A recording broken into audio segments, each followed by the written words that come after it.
ओम गंगणपते नमः। श्री सरस्वती नमः। श्री वेदपुरुषाय नमः। श्री मातृपितृगुरुचरण कमलेभ्यो नमः। अज्ञानतिमिरान्धस्य ज्ञानाञ्जनशलाकया चक्षुरुन्मीलितं येन तस्मै श्रीगुरुवे नमः। नारायणसमारम्भां श्रीरामानुजाचार्यमध्यमाम् अस्मदाचार्यपर्यन्तां वन्दे गुरुपरम्पराम्। सर्वेभ्यो देवेभ्यो नमो नमः। परम कृपालु दयालु हमारे आराध्य भगवान श्री कृष्णचंद्र जी की अहेतु की कृपा से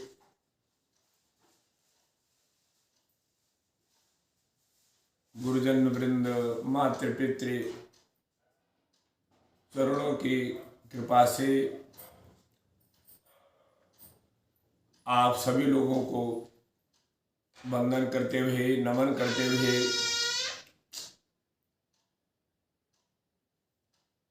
इस कर्म को आगे बढ़ाते हुए जो भगवत कृपा से गुरुजनों की कृपा से इस संस्कारशाला के माध्यम से ये दास प्रयास कर रहा है कि जो हमारी वैदिक परंपरा है, जो सनातनी परंपरा है, उसको हम सब लोग जो हम सनातन हिंदू धर्मावलंबी हैं उसको अपनाएं, उसको ग्रहण करें और अपने जीवन को धन्य बनाएं। जब तक हम अपनी सनातन वैदिक परंपरा का अपने जीवन में प्रयोग नहीं करेंगे, अपने दैनिक जीवन के क्रियाकलापों में, अपने व्रत उत्सवों में उसका पालन नहीं करेंगे, तब तक हम अपने जो मनुष्य जीवन का उद्देश्य है, मनुष्य जीवन का जो लक्ष्य है, वो प्राप्त नहीं कर पाएंगे। सज्जनों, आत्मीयजनों, मैंने गत प्रसंग में इस बात की चर्चा की थी कि हम जो हमारा ये पर्व महाशिवरात्रि पर्व आने वाला है उसके विषय में अपने विचार को प्रस्तुत करूंगा। तो आज मैं थोड़ा सा जो व्रत है उस व्रत में अपने विचार प्रस्तुत करूंगा कि व्रत किसे कहते हैं, क्यों व्रत लिया जाता है, व्रत कितने प्रकार के होते हैं और व्रत का जो तात्पर्य अर्थ है, व्रत का जो शाब्दिक अर्थ है, उसको हम जाने समझें और उसका सही ढंग से, क्योंकि हमारे वेद में कहा गया है कि एकः शब्दः सम्यक् ज्ञातः सुप्रयुक्तः स्वर्गे लोके कामधुक् भवति। हम एक शब्द को सही ढंग से जाने, पहचाने, उसका अनुशीलन करें, तब सम्यक् ज्ञाता सुप्रयुक्त और प्रयोग करें, व्यवहार में अपनाएं, तो स्वर्गे लोके कामधुक् भवति। चाहे हम इस लोक में रहें, चाहे परलोक में, जहाँ भी हम अपने कर्मों के अनुसार जीवन यापन करें, तो वह आनंद से रहे, सुखपूर्वक रहे। तभी रह सकते जब हम शब्द को सही ढंग से जान पाएंगे और उसका उस प्रकार से व्यवहार करें। तो व्रत शब्द व्याकरण के व्री धातु से बना है। ब्री का अर्थ होता है वर्ण करना, स्वीकार करना। हमें क्या स्वीकार करना है? परमात्मा ने हमें ये शरीर दिया है, 84 लाख योनियों में सबसे श्रेष्ठ कृति है परमात्मा की ये मनुष्य जीवन। और इसमें मनुष्य जीवन में मानवता गुण, और उस मानवता में हमें ये इन चीजों का, जो हमारे व्रत हैं, उत्सव हैं, त्योहार हैं, इनको सही समझकर सही प्रयोग करके अपना उद्धार करना है, अपना कल्याण करना है। तो वर्ण करना है। क्या वर्ण करना है? कि हम जिस देव की आराधना करें उस देवता का नियम धारण करें, उस व्रत को, व्रत का मतलब संकल्प, शाब्दिक अर्थ, और प्रतिज्ञा, माने हम आज से अपने इष्ट देवता के प्रति ऐसा संकल्प लें, अपने इष्ट देवता के आराधना का संकल्प लें कि हे इष्ट देवता, बस हम पर ऐसे अनुग्रह करना, ऐसी कृपा करना, जो हमारी ये वृत्ति बहिर्मुख है ये अंतर्मुख हो जाए, और हम अपने स्वरूप को पहचान करके अपने उद्देश्य को प्राप्त कर सके। ये संकल्प, ये प्रतिज्ञा कि हम व्रत, जो भी हम, क्योंकि हम सांसारिक जीव हैं, संसार में रहने वाले हैं, तो संसार में रहने से हमें जो व्रत, तो यहाँ पर व्रतों के जो भेद बताए गए हैं हमारे शास्त्रों में, तो 3 प्रकार के, कायिक, वाचिक और मानसिक।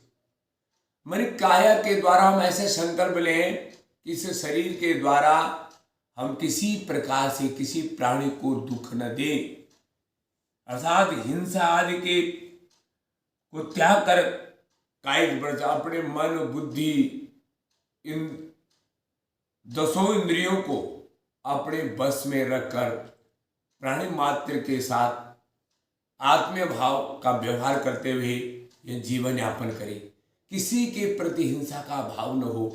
ये सबसे श्रेष्ठ, इसको बोलते हैं कायिक व्रत। दूसरा है वाचिक, वाणी के द्वारा, मनसा कर्मणा वाचा, ये 3 प्रकार से।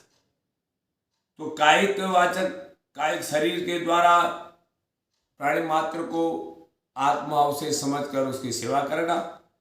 दूसरा वाचिक, वाणी के द्वारा, कभी हम किसी के प्रति कटु वाणी न बोले, किसी की चुगली आदि निंदा न करें, और सत्यपूर्वक, सरलता पूर्वक, मधुरता पूर्वक व्यवहार करें, ऐसा संकल्प ले।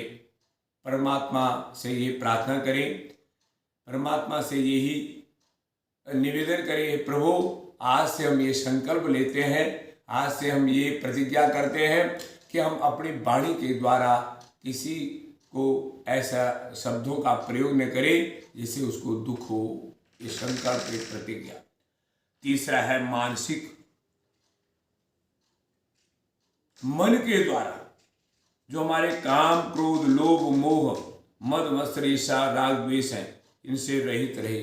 अपने मन में किसी के प्रति ईर्ष्या न हो, किसी के प्रति द्वेष की भावना न हो, हमारे अंदर काम, क्रोध न आए, ये संकल्प लिखें। इससे देखो हमारे जो ये षड्विकार है, काम, क्रोध, लोभ, मोह, मद और मात्सर्य, ये परमात्मा के भजन से, संत महापुरुष ही बोल रहे हैं, भगवान की आराधना से ये सब नष्ट हो जाते, ये टिकते नहीं वहाँ जहाँ परमात्मा की भक्ति होती है, जहाँ परमात्मा की प्राप्ति के लिए प्रतिज्ञा की जाती है। इसलिए मानसिक व्रत है। इन व्रतों को हम इस प्रकार से भी जान सकते हैं कि नित्य व्रत, नैमित्तिक व्रत और काम्य व्रत।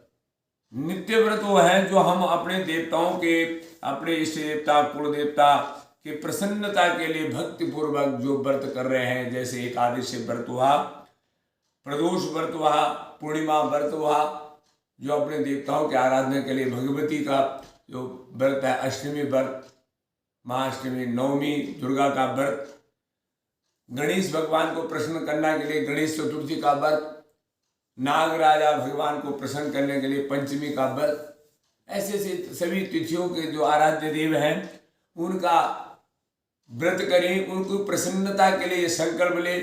यह है नित्य व्रत। नैमित्तिक व्रत होते हैं जो किसी निमित्त किया जाता है, उसको नैमित्तिक व्रत कहते हैं। जैसे हमारे ग्रह अनुकूल नहीं है, उन ग्रहों की शांति के लिए हम किसी ग्रह का व्रत करें, या कुछ हमने कुछ पाप कर दिया, उस पाप क्षय को करने के लिए चांद्रायण आदि व्रत रखें। और ये प्राजापत्य व्रत आदि जो व्रत है अपने पाप कर्म को दूर करने के लिए, अपने अनिष्ट को दूर करने के लिए जो नैमित्तिक व्रत किया जाता है, जो व्रत किया उसको नैमित्तिक व्रत कहते हैं। तीसरा है काम्य व्रत। काम्य व्रत मानी कामना पूर्वक हम सांसारिक जीव हैं, हमने हमारी कई प्रकार की कामना है। किसी युवक को सुंदर कन्या चाहिए तो उस कन्या को प्राप्त करने के लिए भगवती की आराधना करते हुए व्रत करें। किसी बालिका को श्रेष्ठ व्रत चाहिए, उसके गौरी का पूजन व्रत करें। किसी को धन प्राप्त करने के लिए उसको लक्ष्मी का व्रत करें। ये जो काम्य व्रत है, कामना पूर्वक जो व्रत है, पर सज्जनों सार रूप में हम यही बताते हैं कि व्रत का मतलब यही है कि हम प्रतिज्ञा करें, आज से हम अपने राग द्वेष को छोड़ करके परमात्मा की आराधना करें। हमारे यहाँ देखा जाता है कई लोग, कतिपय लोग व्रत रखते हैं, अपने इंद्रियों को बस में रखते हुए व्रत रखना चाहे, परंतु क्या करते हैं, कोई तो कुछ खाना नहीं खाता, भूखा रहता है, परंतु इंद्रिय बस में नहीं है। ये जीवा तो हमने मार दी, इस जीवा से हम कोई चीज ग्रहण नहीं कर रहे हैं, परंतु वाणी हमारी व्रत नहीं रख रही है। वाणी से हम अपसभ्य शब्दों का उच्चारण कर रहे हैं, कानों से दूसरों की निंदा सुन रहे हैं, आंखों से बुरे दृश्य देख रहे हैं, शरीर से हिंसा कर रहे हैं, तो ये व्रत नहीं हुआ। व्रत वही है जो व्रत हम पूरी कायिक, वाचिक, मानसिक, जो मैंने अभी आपको व्याख्या की है, इन संपूर्ण इंद्रियों के द्वारा हम संकल्प लें, व्रत रखें, और हो सके तो जो ये व्रत के भेद है कि निर्जल व्रत रखें। अगर रह सकते परमात्मा की शक्ति देने वाले तो निर्जल व्रत, जैसे हम वैष्णव लोग जिस दिन निर्जला एकादशी होती है उस दिन 24 घंटे तक पानी नहीं पीते हैं, वो निर्जल व्रत है, रह सकते हैं, भगवत की भक्त अच्छे रहते। पयोव्रत जिसको बोलते हैं एक बार में दुग्ध पेय आदि पदार्थ लेना, केवल एक बार दिन में। एक होता है नक्त व्रत, माने एक ही समय केवल फलाहार लेना, और चौथा होता है एक भुक्त व्रत, मानी कभी भी दिन में एक बार फलाहार लेना, बाकी कुछ नहीं लेना। ऐसे व्रत के अलग अलग प्रकार हैं, पर कहने का तात्पर्य हमारा यही है कि हम व्रत को रखें तो अपने मन, बुद्धि, चित्त को एकाग्रता पूर्वक, संयमित पूर्वक उस देवता का आराधना करते रहें। ऐसा नहीं है कि हमने शरीर को भूखा रख दिया, परंतु इंद्रिय, अन्य इंद्रियां हमारी पाप कर्म में रत हैं, आंखें बुरे दृश्य देख रहे हैं और मन बुरे चिंतन कर रहा है, वाणी अपसभ्य शब्दों का उच्चारण कर रहे हैं, अशुद्ध शब्द बोल रहे हैं, तो ये व्रत नहीं हुआ। भूखा रहना कोई व्रत नहीं है। संत महापुरुष भी बोलते हैं कि भगवान की भक्ति करो और खूब अच्छे सात्विक पदार्थों खाओ, जिससे बुद्धि, सतोगुणी बुद्धि बनी रहे, शरीर स्वस्थ हो। क्योंकि ये शरीर कहा गया है कि शरीर माध्यम खलु धर्म साधन, शरीर से हम तभी धर्म कर्म कर सकते हैं जब शरीर स्वस्थ रहता है।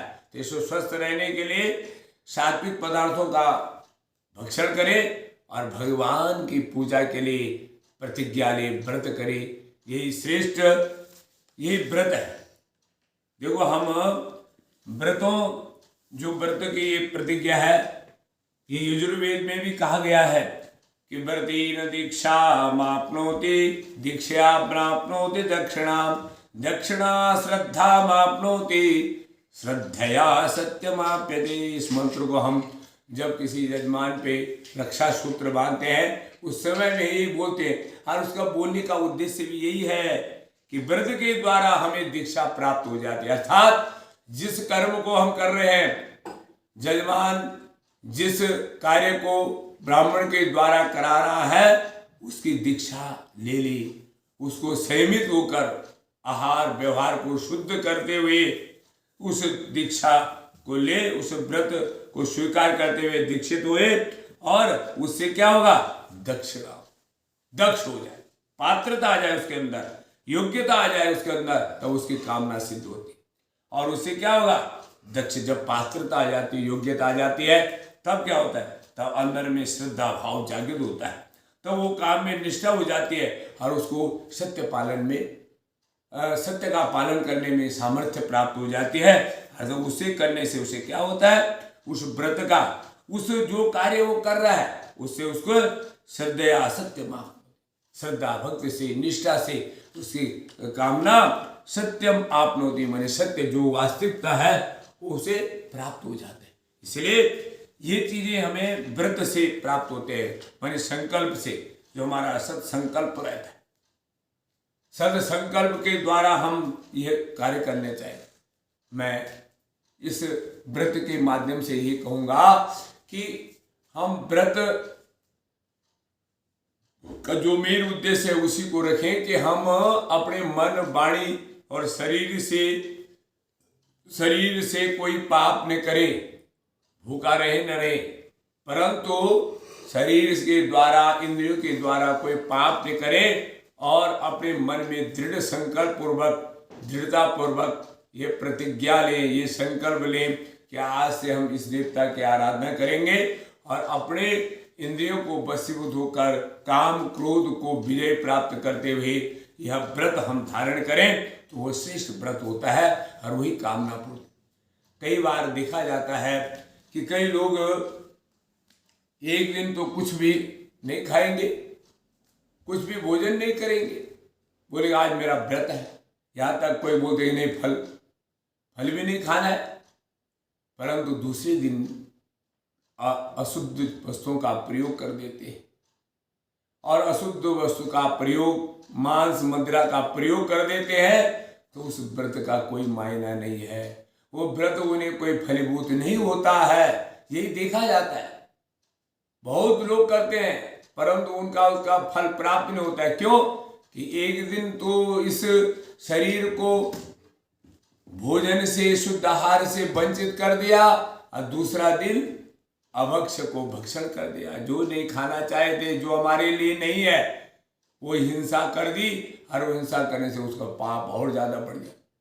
इसलिए आप सब लोगों से मेरी ये निवेदन है, ये करबद्ध प्रार्थना है कि हम ना रखें व्रत को, नहीं शरीर को बिना अन्न के द्वारा हम न रखें, परंतु हम इन चीजों से वंचित रहें, और भगवान अपने दाल रोटी सब्जी खूब खाएं, खूब फल फ्रूट खाएं, परंतु भगवान की आराधना करें, काम क्रोध लोभ को जीतें, हिंसा से दूर रहें, और अपने इष्ट देवता की सात्विक ढंग से पूजा करते हुए इष्ट देवता से ये कामना करें कि प्रभु बस हमारे मन में, हमारी इंद्रियों में ये शक्ति दे कि हमारे अंदर बुरे भाव न आए, हम मन और वचन से सात्विक बने रहें। ये व्रत की परिभाषा है, यही व्रत का सार है। अब अगले उसमें हम आपको शिवरात्रि व्रत की महिमा की, शिवरात्रि मानी शिवरात्रि जो है, शिव मानी कल्याण करने वाली, शिव तत्व जो मैंने आपके पूर्व दिन में कहा कि शिव तत्व जो कल्याण कारक है, शंकर भगवान को संहार करता बोलते।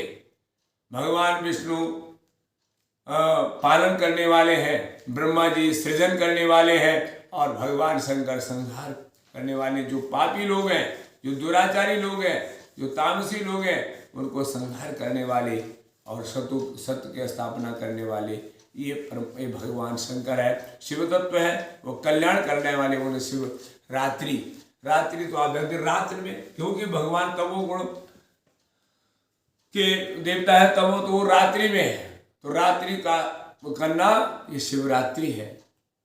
आप लोग, कई लोगों की यह धारणा है कि इस दिन भगवान शंकर का विवाह हुआ, परंतु ये नहीं है। अब वो कहानी अगले उसमें आपसे प्रस्तुत करेंगे। तो आज यहीं पर अपनी वाणी को विराम करते हुए आप लोगों से पुनः एक करबद्ध प्रार्थना करते हैं कि व्रत की जो हमने अपनी मति बुद्धि से ये परिभाषित किया है, इसको जाने समझे और जीवन में प्रयोग करें। देखो आनंद ही आनंद होगा।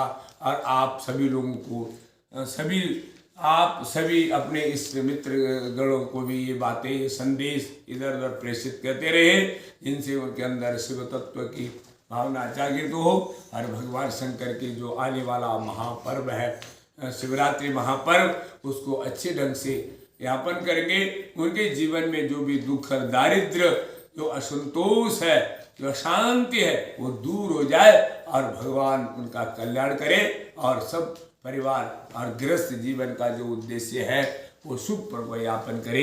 इसी की शुभकामना सहित बहुत बहुत धन्यवाद, बहुत बहुत नमस्कार, प्रणाम।